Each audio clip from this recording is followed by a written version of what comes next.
Not feel like it right now, but the start of baseball season in Minnesota also signals the start of mosquito season. And here's the thing, what's happening right now with the weather could shape what the rest of the summer looks like. Gordon spoke with the Mosquito Control District to see how they're getting ready. Gordon. Yeah, for April Fools this year, the Metropolitan Mosquito Control District created a live mosquito camera so Minnesotans could watch mosquito larvae swimming around in real time.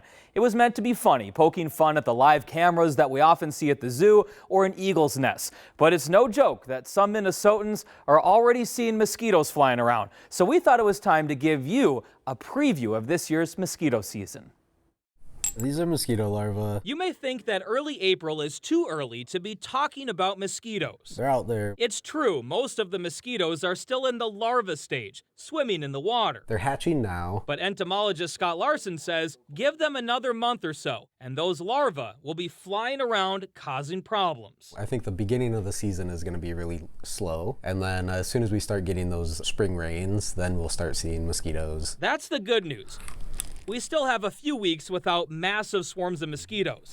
The bad news is, like last year, the Metropolitan Mosquito Control District is forecasting a massive surge of mosquitoes. They're going to be back this year Around the 4th of July. We're going to do everything that we can to mitigate them so they're not as big of a nuisance. We're in preparation mode right now. Alex Carlson with the Control District says early projections suggest that swarm could be even worse this year. Mostly we're looking at the air tube. That's why they are designating more staff and resources to get a jump start on controlling that specific species of mosquito. Helicopters, we're going to be calibrating them next week, making sure they're ready to go for the season, and we may be out as early as April 13th. They're also using more drones to drop material in ponds and wetlands to kill larvae as they hatch. And this year they have a new tool here in the lab, a 3D printer. Instead of buying every piece of equipment that we need, we now have a 3D printer that we can create some of our own. Carlson says a lot of the equipment they use in the field is becoming more expensive, so they decided to start making it themselves. If we make our own, we can save hundreds of dollars, sometimes per trap.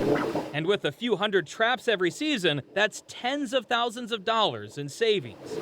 So with these new tools and a slower start to the season, they're hoping to hit the mosquitoes early this year so they don't take over our holiday barbecues later this summer. I've heard from quite a few people that they've seen them on these warm days that we've had. You know, we've had a couple 70-degree days. You might start seeing a few, but you're probably not going to start seeing many until late April or May. Another big factor this season will be the rain. If we have a wet spring, we could see more mosquitoes hatching in May, June, and July. So that slow spring we talked about could change with the weather. Kind of like spring training, I guess you could say, for mosquitoes, right? Yeah. Gordon, when we talk about mosquitoes, we also tend to think about tick season as well. Did you get any update on that?